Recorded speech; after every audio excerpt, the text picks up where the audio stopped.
Atos dos Apóstolos, capítulo 16.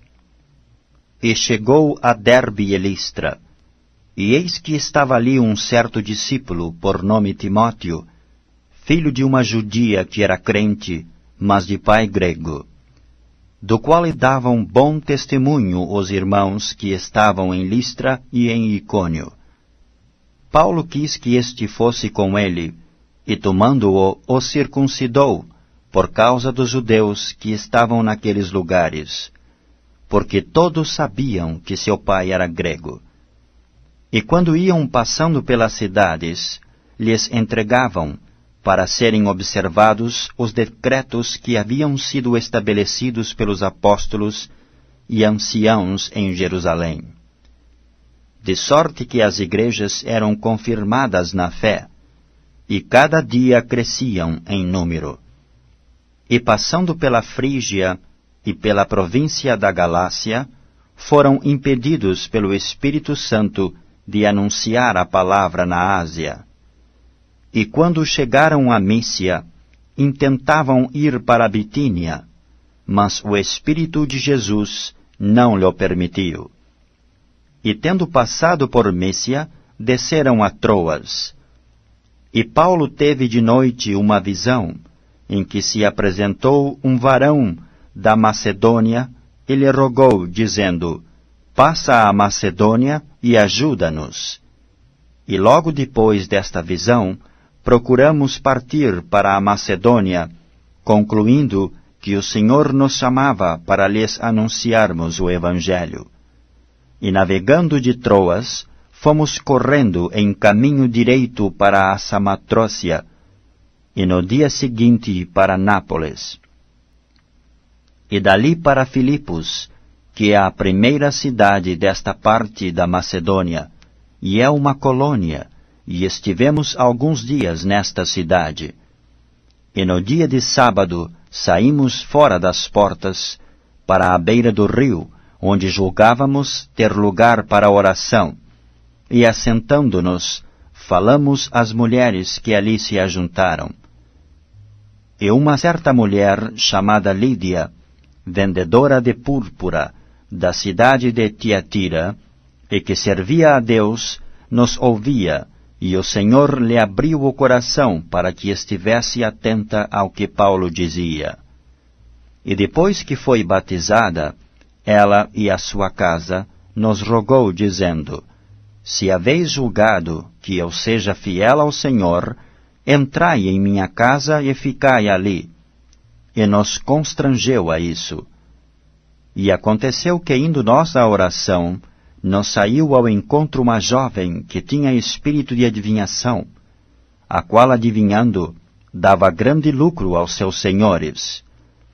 Esta, seguindo a Paulo e a nós, clamava, dizendo: Estes homens que nos anunciam o caminho da salvação são servos do Deus Altíssimo. E isto fez ela por muitos dias. Mas Paulo, perturbado, voltou-se e disse ao Espírito: Em nome de Jesus Cristo, te mando que saias dela. E na mesma hora saiu.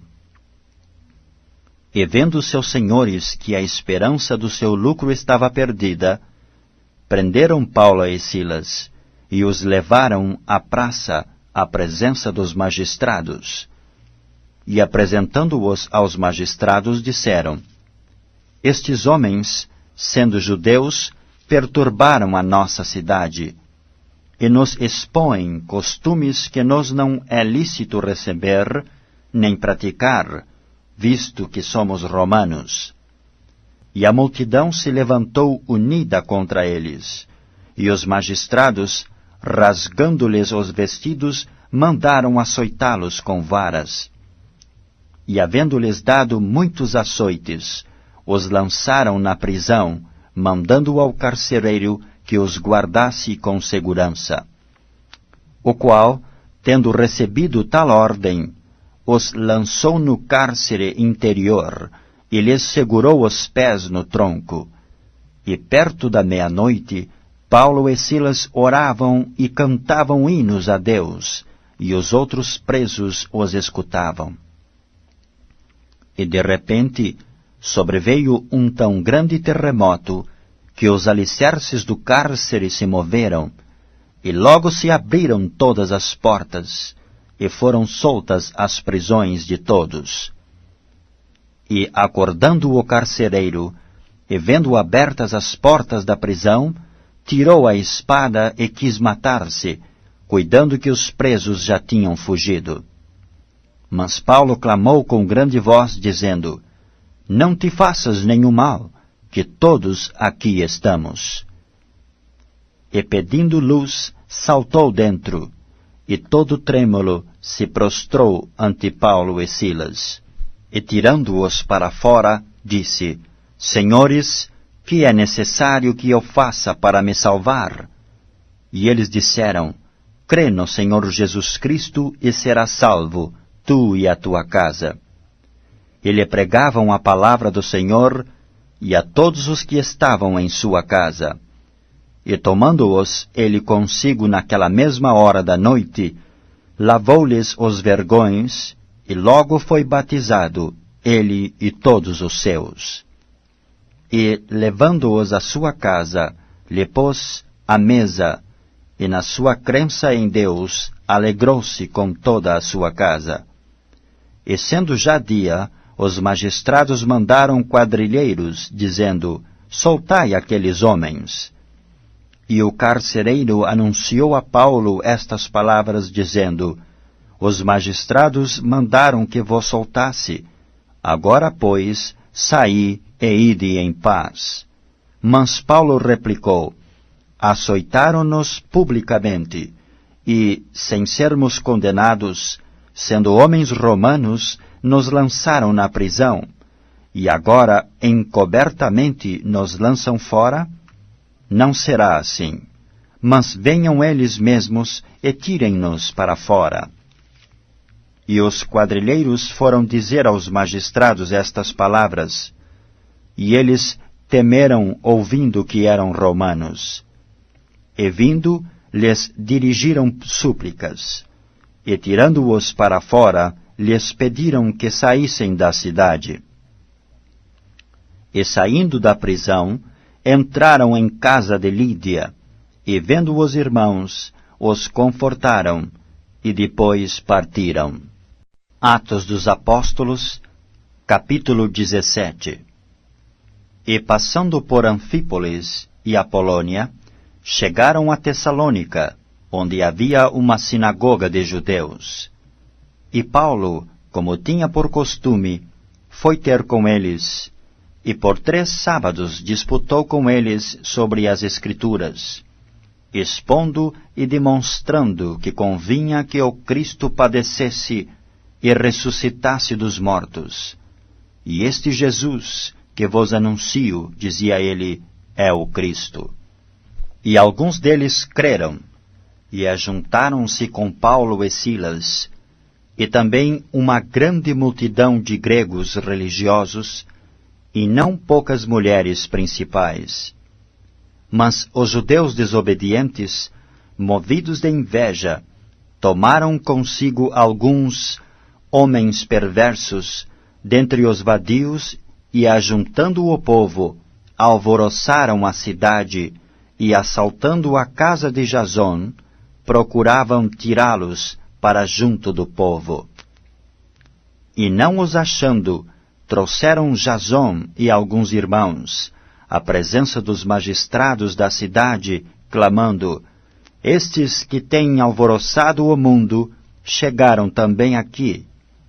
Os quais Jasón recolheu, e todos estes procedem contra os decretos de César, dizendo que há outro rei, Jesus. E alvoroçaram a multidão e os principais da cidade, que ouviram estas coisas.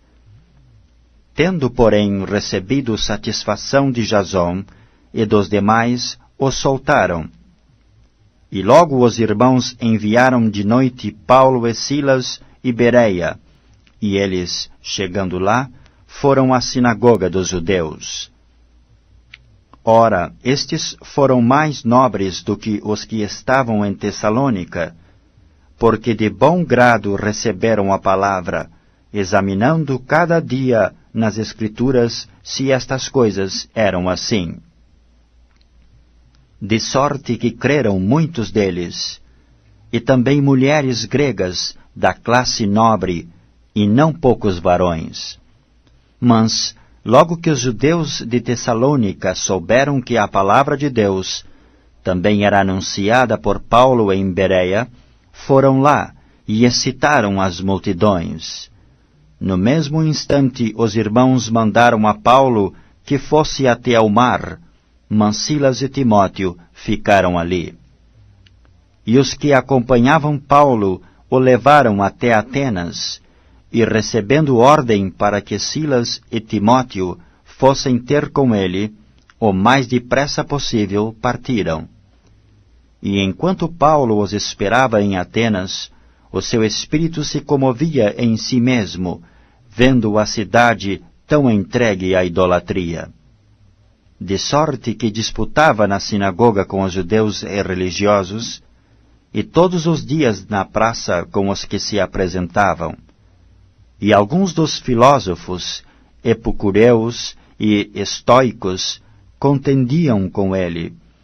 E uns diziam, que quer dizer este paroleiro? E outros, parece que é pregador de deuses estranhos, porque lhes anunciava Jesus e a ressurreição. E tomando-o, o levaram ao Areópago, dizendo, poderemos nós saber que nova doutrina é essa de que falas? Pois coisas estranhas nos trazes aos ouvidos. Queremos, pois, saber o que vem a ser isto. Pois todos os atenienses e estrangeiros residentes de nenhuma outra coisa se ocupavam, senão de dizer e ouvir alguma novidade. E estando Paulo no meio do Areópago, disse, varões atenienses, em tudo vos vejo um tanto supersticiosos, porque passando eu, e vendo os vossos santuários, achei também um altar em que estava escrito, ao Deus desconhecido. Esse, pois, que vós honrais, não o conhecendo, é o que eu vos anuncio, o Deus que fez o mundo e tudo o que nele há, sendo Senhor do céu e da terra, não habita em templos feitos por mãos de homens. Nem tampouco é servido por mãos de homens, como que necessitando de alguma coisa, pois Ele mesmo é quem dá a todos a vida, e a respiração, e todas as coisas.